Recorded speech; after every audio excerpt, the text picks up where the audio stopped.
More recently, in the media, you've been hearing about fasting, particularly intermittent fasting. People like Walter Longo and others have done some fabulous research talking about narrowing the feeding window, just not eating, for example, at night after you have dinner and not eating again in the morning, so that you have a period of anywhere between 12 and 16 hours every day of fasting.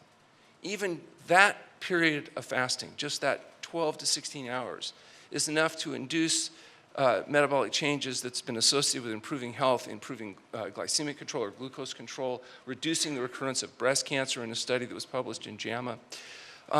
So even these fasting mimicking interventions have been shown to be quite helpful to people, and they're things that people can do safely on their own. But what I'm going to be speaking about this morning is primarily medically supervised water-only fasting. That's the complete abstinence of all substances except pure water in an environment of complete rest. Water-only fasting in our facility ranges from 5 to 40 days. It's important to understand that not everybody's a good candidate for water-only fasting. In order to determine if you're a good candidate for water fasting, it does require a medical history. It's important to have a physical examination and also to have baseline laboratory testing done in order to be able to tell the difference between a healing crisis, a positive acute response of the body in an attempt to get well, and a problem. You really have to have some information in order to guide yourself, and that's why medical supervision with water-only fasting becomes an important issue if it's going to be safe and effective. There are many conditions where water-only fasting would not be appropriate. Pregnancy and lactation are rather obvious. If you were to water fast a lactating woman, she would lose her milk production. A condition called anorexia nervosa, which is a neurological condition where people pathologically restrain from eating. Type 1 diabetics don't do well fasting because you need a certain amount of insulin production in order to be able to adapt to the fasting process. If a person's had a recent stroke, myocardial infarction, pulmonary embolism, or DVT, fasting is a problem because until they've been stabilized after their condition, the physiological dehydration that occurs in fasting could, at least in principle, increase the risk of a clot. Cardiac instability, conditions like atrial fibrillation, particularly for those on anticoagulant therapy. Severe kidney disease, if the kidneys aren't functioning at a certain level, you really can't process the products of fasting, and that would become a problem. Genetic conditions like porphyria or MCAD, which is medium chain acetocoenzyme A dehydrogenase deficiency. It's a rare genetic defect where you can't break down fatty acids. These are patients that would not be fasted. If a person is cachexic or depleted, they have significant deficiency, obviously you'd want to replete them before beginning fasting. If you can't stabilize a patient off most medications, that's a problem because medications can become potentiated in fasting.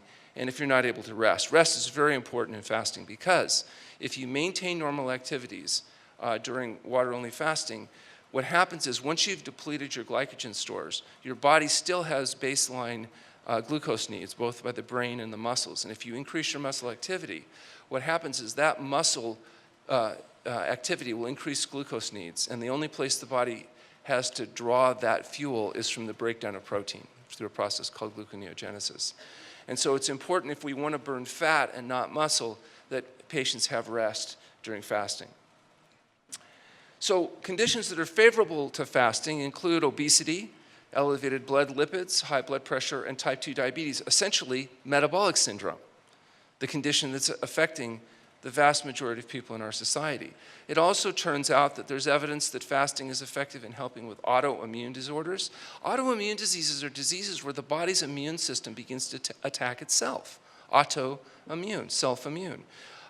Cancers like lymphoma, gastrointestinal imbalances, this whole microbiome, there's 1,000 strain of bacteria living in your gut right now.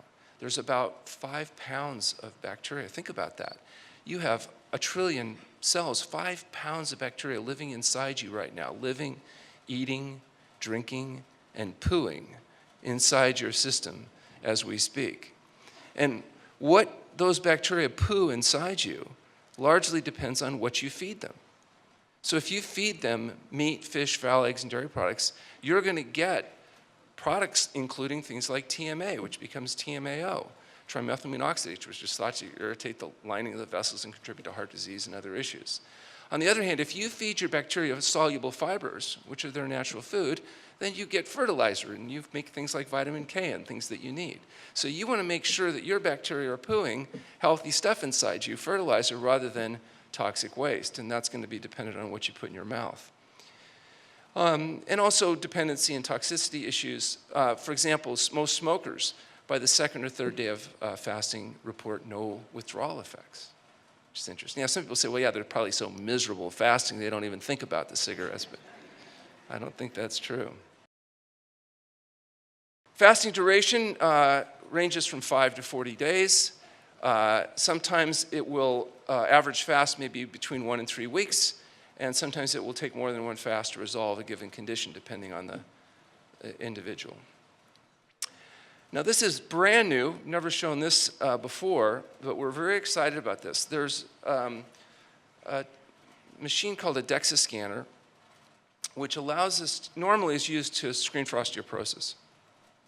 But with new software, these newer machines can also assess very accurately body composition, and including the amount of fat you have on your body, and in particular, and rather uniquely, how much visceral fat you have. That is the fat that's the central core fat that lines the abdominal area and the vessels, etc. So this visceral fat is impacted, as is subcutaneous fat, by fasting. But what's exciting in fasting, as you can see from this slide, is that visceral fat is selectively and preferentially mobilized in fasting. The ratio of visceral fat that's mobilized is almost 3 to 1 compared to subcutaneous fat. So what that means is, in this particular case, you have a 15-day water fast, and you see this individual loses weight, and they lose fat, and some of that weight loss is water and muscle, and some of that is fat. And then as they come off the fast, they regain muscle and water, but they continue to lose fat. So by the end of fasting, a significant percentage of their total visceral fat has already been mobilized, and their lean tissue is minimally lost. So what this is suggesting to us is that not only is fat predominantly lost in fasting, but particularly visceral fat. And so given this evidence, what we're doing now is we're going to embark on a large-scale study which will actually analyze large numbers of people and take a look at this. But what we've always known is that water fasting tends to go to the tissues that the body perceives to be a biggest risk. For example, let's say you lose 10% of your total body weight during a fast. You'd expect then maybe you'd lose 10% of your breast tumor. But no, that's not how it works. Sometimes the entire lesion will disappear, even though not proportional to the percent body fat. The body has the ability to go in there and do some rather amazing things. We published a second paper in JCM, which was the treatment of borderline hypertension. That is, people that were at risk from their blood pressure, but not high enough risk to justify the risk of medication. And of course, their blood pressures dropped proportionally. After we published these papers, we were approached by the International Union of Operating Engineers, one of California's more powerful labor unions, and they said they were interested in offering our program for their members because they were spending millions of dollars in treating blood pressure elevations and diabetes. And we presented our information. That was interesting at a meeting. Dr. Lyle, our clinical psychologist, and myself went to a meeting. We presented our data, and they had representatives there. They had an NIH reviewer there who reviewed for the National Institute of Health. There was a actuary that calculated the costs of everything. They had representatives of the union as well as the contractors. And after we presented our data, the contractors' representatives were objecting to the costs of adding an additional program like ours to the benefit. They thought that they spent enough on health care as it was, and they didn't think sending people to a resort was going to help them too much. Then I described a little bit about what happens when you go through fasting. The low back pain, the nausea, the skin rashes, some of the other interesting symptoms that come up. And after a while, they decided maybe it wasn't really a vacation, but they still objected. But the NIH reviewer said he'd reviewed our data and he thought that it would actually result in a cost savings by getting people healthy. The most interesting thing to me was the actuary who had done a bunch of calculating during our presentation. You could see him running his numbers. And you need to understand that union members, if they live long enough to retire, get a monthly pension benefit. And he said, Dr. Goldhamer, if we do this program and it works, won't it dramatically increase our costs of retirement payouts by making them live longer? I know. I didn't know what to say. Guy stood up. I knew he was a crane operator because his neck was like twice as big as my thigh. And he said, listen, little man, you should remember who you work for. He said, you work for us. Why don't you calculate how much money we're going to save when I come back there and break your neck? And then they voted unanimously to make our program a fully covered medical benefit for any member of the union or their family that had high blood pressure or diabetes. And they asked us to do a study to see what would happen, and we did. And we took the first 30 consecutive members that they sent us, who underwent a 3-week stay. They lost 26 pounds on average, and at follow-up they were down about 28 pounds, which means they'd maintained much of their improvement. Their systolic and diastolic blood pressures had also maintained, and they saved more money in the first year than the entire cost of the program, largely because of reduced pharmacological and hospitalization costs. And so they went on for over a decade. We worked with this union and treated over 100 of their members with diabetes and high blood pressure. I always remember, though, the very first gentleman they sent us. They made this program a fully covered benefit, so there was no expense to the member. They sent us a gentleman whose blood pressure was 240 over 120, capped out on 5 medications, but they didn't tell him what the program was. They just told him to come to this place, and he thought he was going to get what? Another drug, yeah, you know. And he showed up, and, you know, he had a huge belly on him, and he was looking around. And he said he thought he was in the wrong place. I said, no, I got your name's on the list here. You're in the right place. He goes, no, I don't think so. I said, you're here to get well. He says, well, it's not me. I'm not sick. Of course, then I'm a little pissed. You know, it's like, what do you mean you're not sick? Your blood pressure's 240 over 120. You're capped out on meds. You got a keg on your belly. I said, not only are you sick, you're going to die. And he said, well, aren't we all going to die? Valid point. So I thought, okay, different tact. I said, look, you're taking $880 of medication each month. If we get you off all those drugs, you'll save a lot of money. And he said, what do I care? I don't pay for the drugs, the union does. So at this point, I realized this is not my normal self-selected, highly motivated patient. I'm trying to think, what am I supposed to do now? It's my first guy. I don't want to, And of course, I'm thinking about his medical history, and what do we know about males, particularly that have diabetes and hypertension?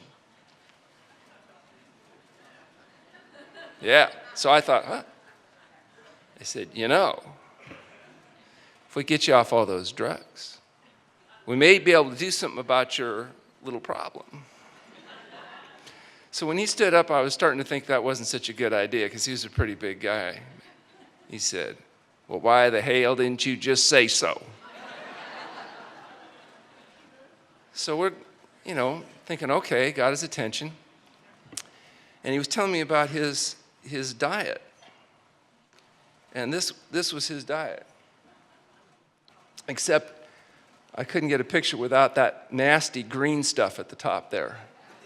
He said if they made a mistake and put that on, he would take that off and throw it away because he didn't like that green stuff. So I know before we started fasting, we had to try to get some real food into him. And so we gave him some food. And, he tried to eat it, but he was like, I'm thinking maybe we missed, maybe he's got a big tumor we missed or something. Can't seem to swallow the food. So I sat down next to him. I said, it looks like you're having trouble with the food. And he said, what food? He said, this is not food. He said, this is disgusting. He said, if I have to eat tasteless swill like this the rest of my life, I'd rather just die. He said, why don't you go out to my truck and get my 12 gauge when I'm not looking? Just shoot me in the head. So we checked him in. Make a long story short, he had a 26-day water fast. He lost almost 50 pounds. He normalized his blood pressure, his blood sugar levels. And afterwards, we were giving him the same food again, only now he was actually eating it. When I sat down with him, I said, "It looks like you're doing better with the food." He said, "Yeah, you damn chef's finally getting the hang of it." Took me 20 minutes to convince him it was the same food. He said, "No, that stuff you gave me when I came in was disgusting." He said, "This stuff's not bad." So the question is, okay, blood pressure normalizes and things improve, people lose weight, they lose visceral fat, but is it safe? Is it really safe to put a person on a water-only fast for periods up to 40 days?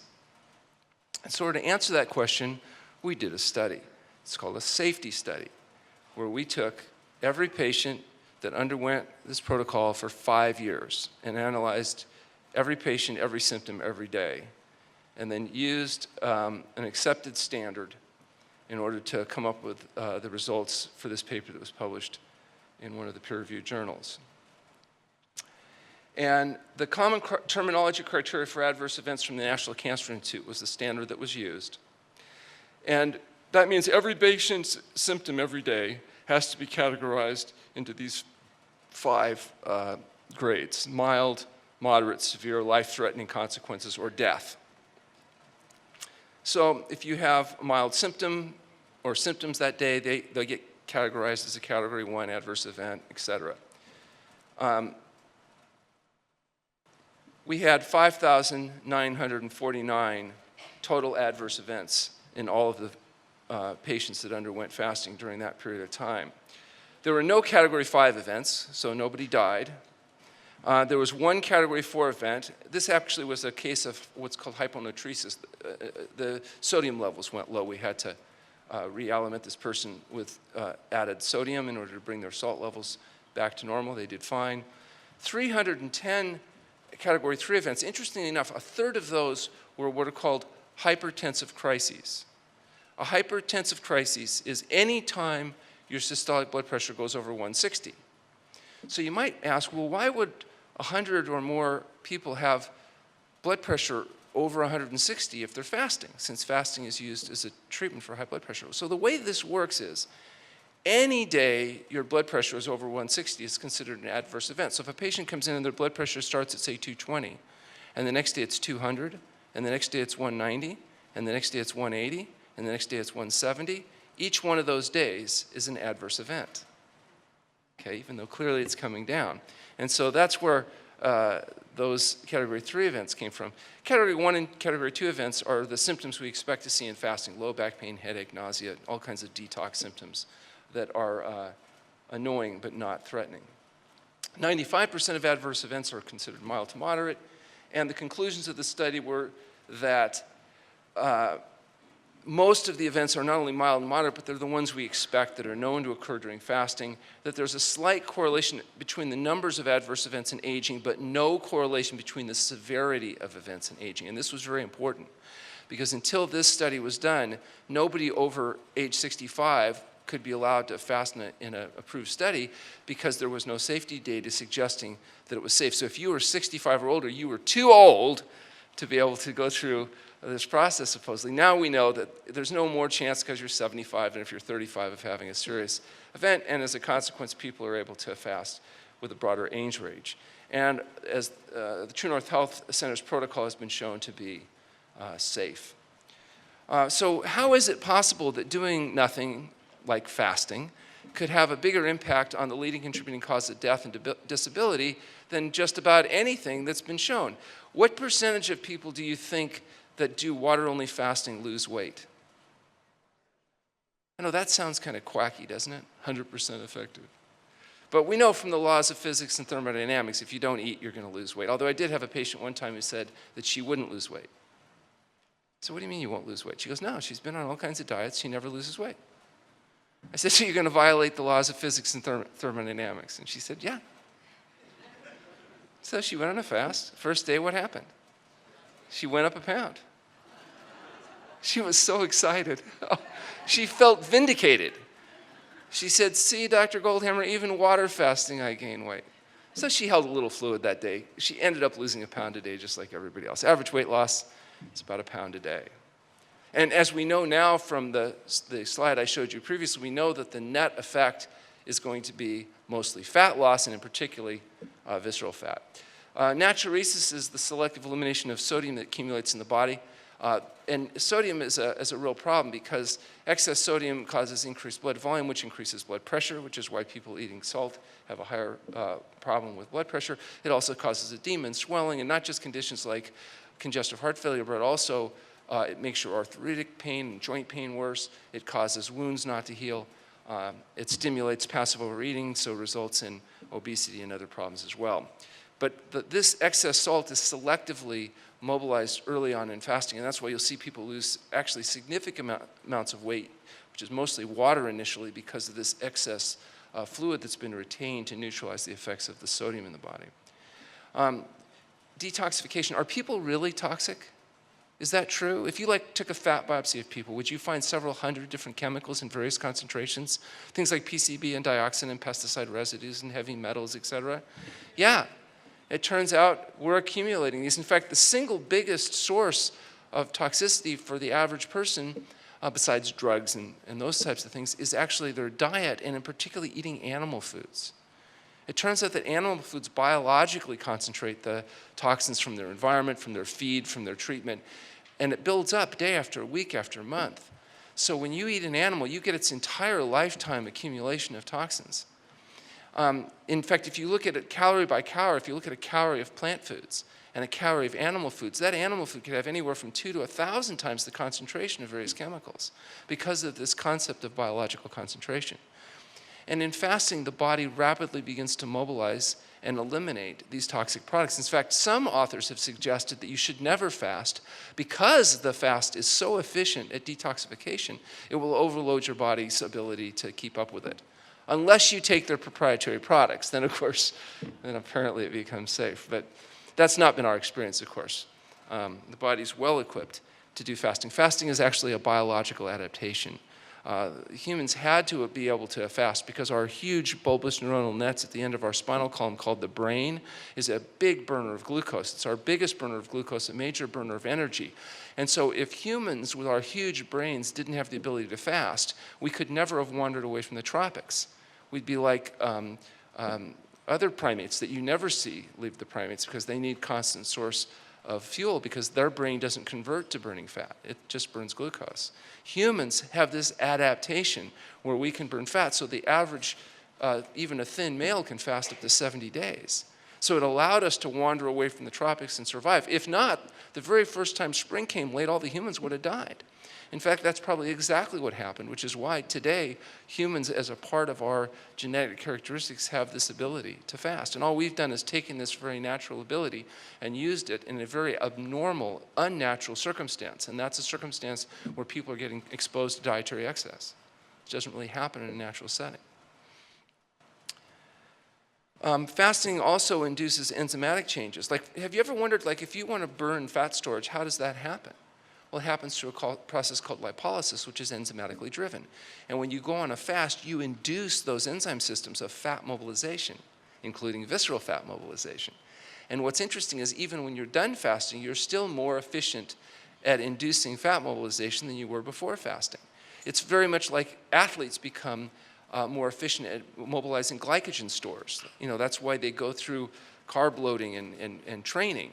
They get better at utilizing their glycogen stores and mobilizing those because they induce those enzyme pathways through their vigorous activity that induces them to change. And those enzyme systems persist after fasting. So you're not just more efficient at mobilizing glycogen and fat during fasting, but after fasting, and every time you fast, it appears to be cumulative.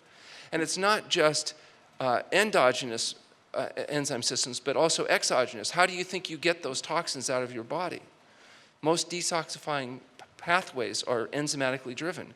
So when you go on a fast and you begin doing this detoxification process that can make you kind of feel miserable, those enzyme systems also appear to persist. And so you'll continue to detoxify more efficiently weeks and months after you've completed fasting.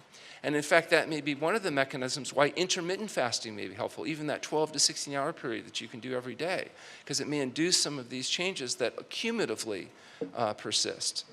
And so when people fast, they detoxify, and after people fast, they are more efficient detoxifiers. Hi, I have a question about the whole food plant-based way of eating.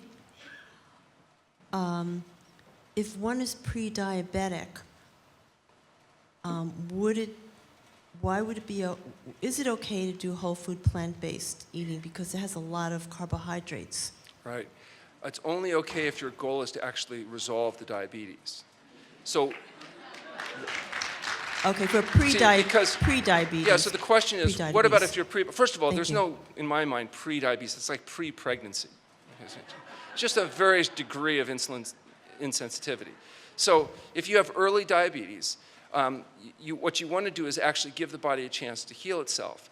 And the problem in diabetes is not complex carbohydrates. The problem is the things that cause insulin resistance, which is excess calories, which is usually from sugar and oil, and highly processed foods. So when you take a diabetic, immediately, if you put them on a lot of fruit or something, yes, you'll see problems with glucose control. You have to actually have them on the diet long enough to resolve the insulin resistance so that then they can tolerate fruit and vegetables effectively.